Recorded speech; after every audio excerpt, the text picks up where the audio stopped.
What is happening, y'all? Cowboy here, and today we are taking an early look at where winds meet. So I was able to jump in early into the English client. I think we are on Chinese servers now. I haven't had that confirmed yet, but there is still a little bit of delay in terms of actions. And I've been just kind of messing around with the game, exploring, just to get a feel for, one, if this is something I would enjoy, and two, if it's something that I think would make for a decent series. So either way, I can share 15 minutes with y'all today. Obviously the game comes out on the 14th, and this is coming out as a free-to-play game, which is pretty interesting, because I mean the overall like quality and graphics and whatnot are definitely on the high side for something that's free-to-play and survives off of what I am to understand is just cosmetic micros. So either way, let's get into the combat a little bit here. Oh, I could just go the explosive barrel route, but let's... Oh, yep. All right, never mind. Explosive barrel route.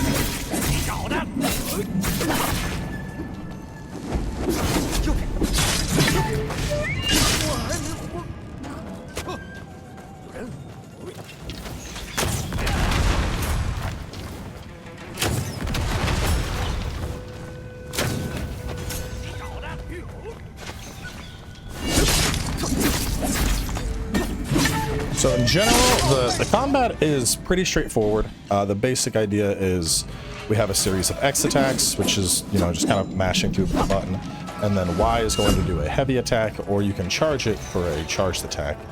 Besides that, you can see I can hit the left trigger, and that's going to pull up different like weapon arts. So in this case, I have like a tank type set on this spear, and I'm not entirely aware of what that means exactly, but I've noticed a couple weapons that have tank or DPS or healing, so I think there's like roles because there is like an MMO element to this, which I'll talk about a little bit later.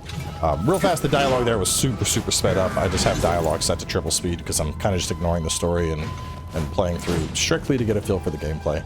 But basically, we can have two weapons equipped at any time. We start with a bunch of different weapons to choose from. You can also see up here, I have like my martial arts, so I can like do this, and then that is my my Tai Chi toss. And I can do that one to run up on them and get some hits in. In terms of defensive options, we have access to a dodge, which, as you can see in that little reticle near my character that's going up on his left side, it does have a stamina requirement. I can hold a button to block, and that will cause me to take some reduced damage. And then there is deflect, but it's been pretty hard for me to nail the deflect in this test period, and I think that's because, you know, we're playing on Chinese servers, I'm pretty sure.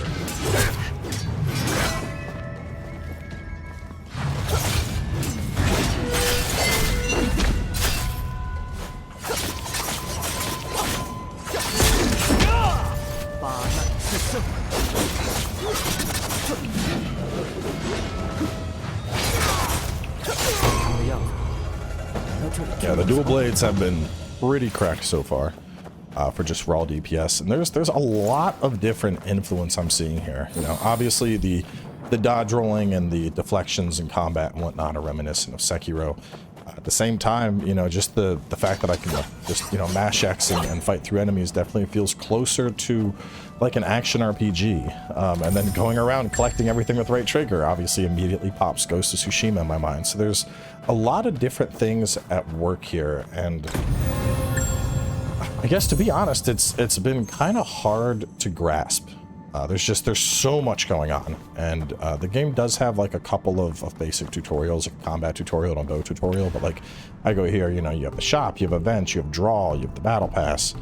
You go to events, there's screens that pop up and little movies that play out, and there is a lot for me to take in, considering it's just a short review period. So yeah, so Zhang Wulang left a small book written in secret text. Those who respond to rhythm with the power listening wind should draw the sounds of the world.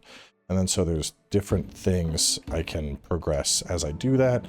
So there's a lot of stuff going on, you know, and I think, especially right now while I'm still just kind of learning it, honestly, I think it's best for me to just kind of ignore most of those systems and instead just focus mainly on playing the game and the general experience that I can get while I'm here. What we got? Do something with this.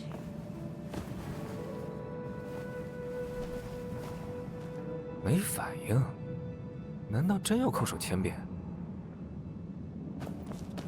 This was actually, I found a quest, some kid crying that his ball fell through a crack, and then I did one of these numbers. I like,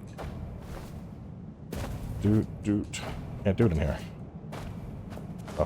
Oh, you channel your energy but no strength. Yeah, so basically I like jumped up, did like my Wuxia sky thing, and then from there crashed through it, and I ended up down in this tomb, and now there's been a bunch of stuff down here that I've been doing and trying to figure out.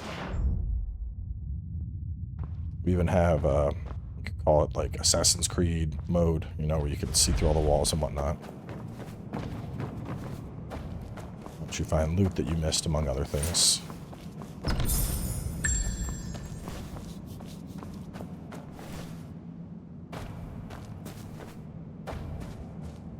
Certain skills are restricted. There's no way I'm supposed to do this 1,000 times.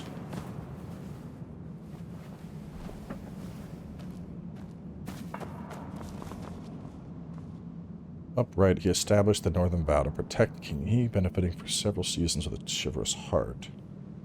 Our barbarians raided. Bow 3 times before our lord to honor him. Okay, so let me do a third bow.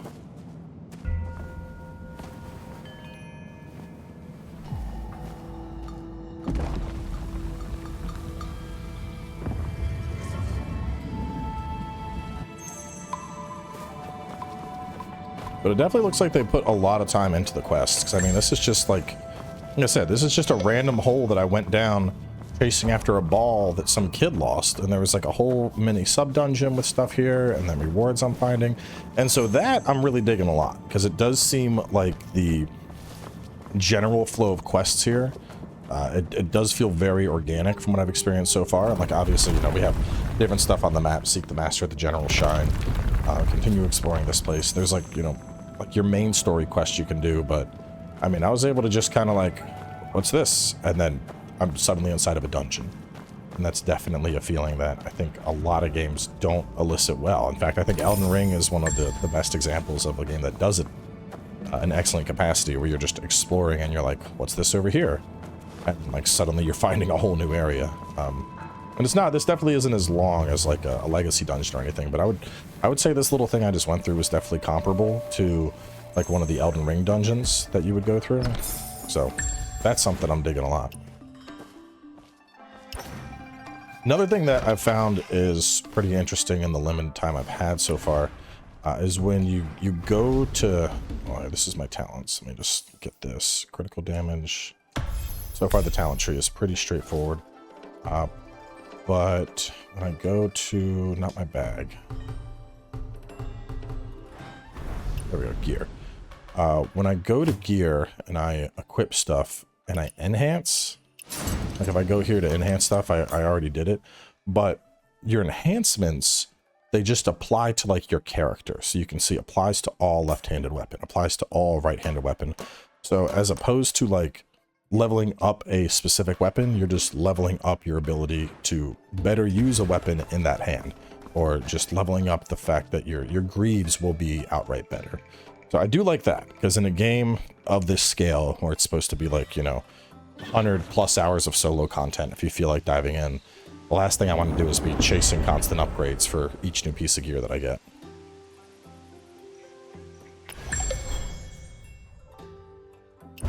Journal records the anecdotes of every location among who can be used to guide you in exploration. More side stories await exploration. You can earn generous rewards. So I found the abandoned shrine, and I'm guessing the realm endures. 1, 2, 2. Northern resistance retreated south of King He to resist the Khitan forces. Okay. Let's go check that out, see what that one's about. But like, that's cool. Like, I just stumbled into that side story, and then there's Tales and Echoes, and then Sentient Beings. This kind of sounds like unique bosses to fight. I mean, there's a lot of stuff going on in this game, for sure. Like, honestly, it's... and I'm kind of torn, because... Oh, yeah. So this is the kid. It was just like, my thingy fell down, and I was like, I will get your thingy. Like, you have, did that and shattered through the thing.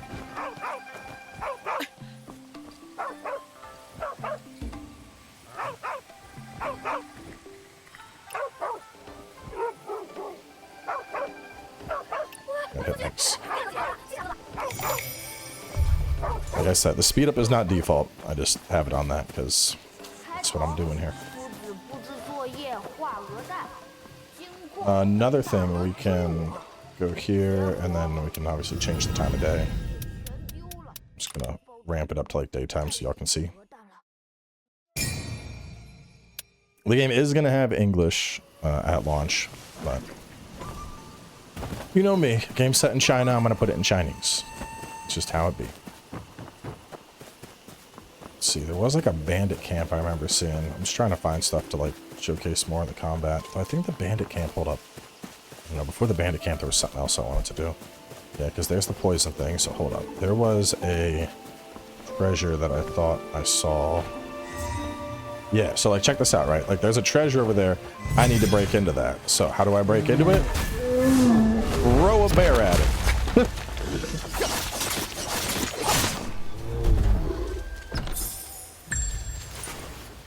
Thank you, bear, for your contribution.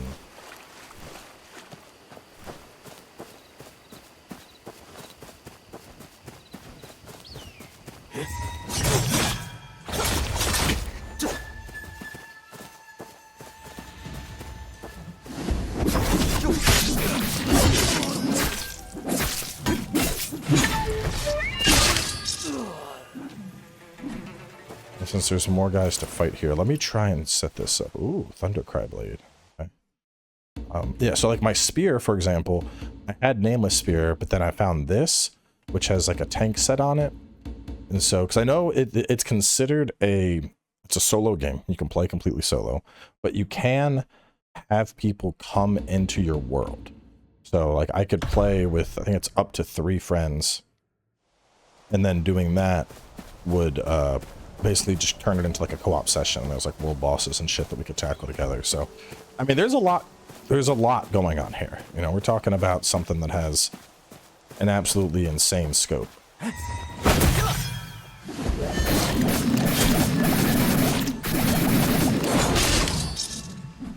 But I would be lying if I said I didn't like these sick-ass kung fu finishers.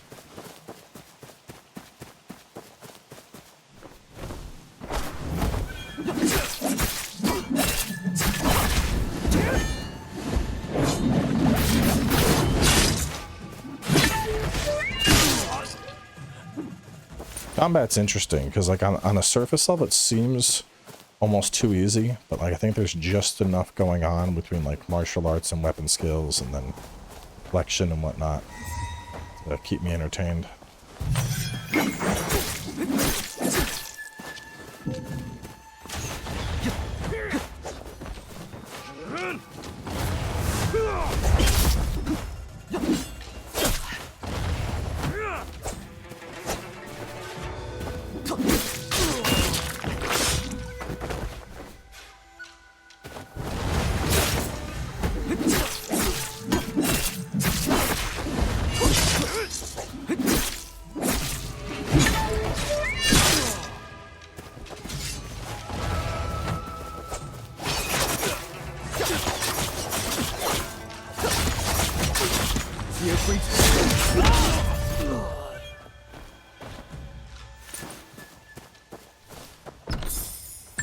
More goodies. Yeah, I feel like there's like so many chests and just like treasures to find. I almost feel like the only way to play this game would be to just kind of go with the flow. Like, I don't even know if like 100% of this game is possible. I mean, I'm sure it is, but like there's just so much going on here. I'm like, oh, how long would that take?